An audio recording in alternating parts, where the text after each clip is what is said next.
কাৰ আধাৰত অসম চৰকাৰে এখন নিৰ্দেশনা দি অসমত কা বলবৎ কৰাৰ সপক্ষে নিৰ্দেশনা দিছে, যিটোক আমি সদৌ অসম ছাত্ৰ সন্থাই দুৰ্ঘৰ বিৰোধিতা কৰিছোঁ, প্ৰতিবাদ কৰিছোঁ। আৰু এই কথাই মানি নলওঁ। অসমৰ জনসাধাৰণে, খিলঞ্জীয়া জনসাধাৰণে, ছাত্ৰ সন্থাই আমি মনা নাই, আমি নামানো। যিকোনো পৰিস্থিতিত আমি মনা নাই আৰু আমি নামানো।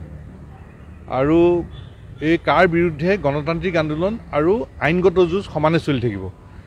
কাৰণ অবৈধ বাংলাদেশীক ৰক্ষণাবেক্ষণ দিয়া এই অসাংবিধানিক সাম্প্ৰদায়িক অসম চুক্তি উলংঘাকাৰী খিলঞ্জীয়া বিৰোধী উত্তৰবাঞ্চল বিৰোধী এই আমি নামানো।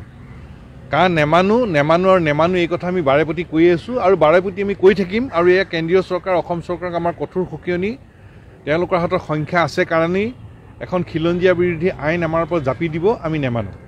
আৰু তাৰ বিৰুদ্ধে গণতান্ত্ৰিক আন্দোলন আৰু আইনগত যুঁজ সমানে চলি থাকিব। ইতিমধ্যে উচ্চতম ন্যায়ালয়তো গোচৰ তৰি থোৱা হৈছে। গতিকে গণতান্ত্ৰিক আন্দোলন, প্ৰতিবাদ আৰু আইনগত যুঁজ সমানে চলি থাকিব। প্ৰথম কথাটো হ'ল তেওঁলোকৰ হাতত সংখ্যা আছে কাৰণে এখন আইন আমাৰ ওপৰত জাপি দিব, আমি মানি ল'ব লাগিব। নামানো।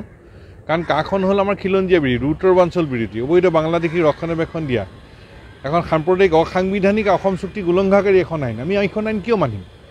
যিখন আইন খিলঞ্জীয়া বিৰোধী, এইখন আইনটো মানি নলওঁৱেই। এইখন আমি নেমানো কৈ আছোঁ। আৰু কেন্দ্ৰীয় চৰকাৰ, অসম চৰকাৰক স্পষ্টভাৱে কঠোৰভাৱে সকীয়াই দিব খুজিছোঁ, এই আইন আমি নামানো। ইয়াৰ বিৰুদ্ধে প্ৰতিবাদ হৈছিল, প্ৰতিবাদ হ'ব আৰু আইনগত যুঁজ সমানে চলিব। গণতান্ত্ৰিক প্ৰতিবাদ আৰু আইনগত যুঁজ সমানে আগবাঢ়ি যাব। কেন্দ্ৰীয় চৰকাৰে যিখন আইন আমাৰ ওপৰত জাপি দিছে কাখন, তাৰ আধাৰত অসম চৰকাৰে এখন নিৰ্দেশনাৱলী দিছে কাখন ইয়াত বলবৎ কৰিব পৰাকৈ। যিটো কথাত আমাৰ আপত্তি আছে, বিৰোধ আছে, যাক আমি বিৰোধিতা কৰিছোঁ। আৰু তাৰ বাবে আমি কেন্দ্ৰীয় চৰকাৰ, অসম চৰকাৰক সকীয়াই দিব খুজিছোঁ যে এই কাখন আমি মনা নাই, আমি নামানো। অসমৰ জনসাধাৰণে মনা নাই, নামানে। অসম আৰু উত্তৰবাঞ্চলৰ খিলঞ্জীয়া মানুহে মনা নাই, নামানে।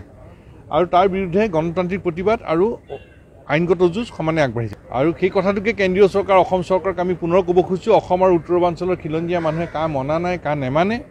ইয়াৰ বিৰুদ্ধে গণতান্ত্ৰিক প্ৰতিবাদ আৰু আইনগত যুঁজ সমানে আগবাঢ়ি যাব।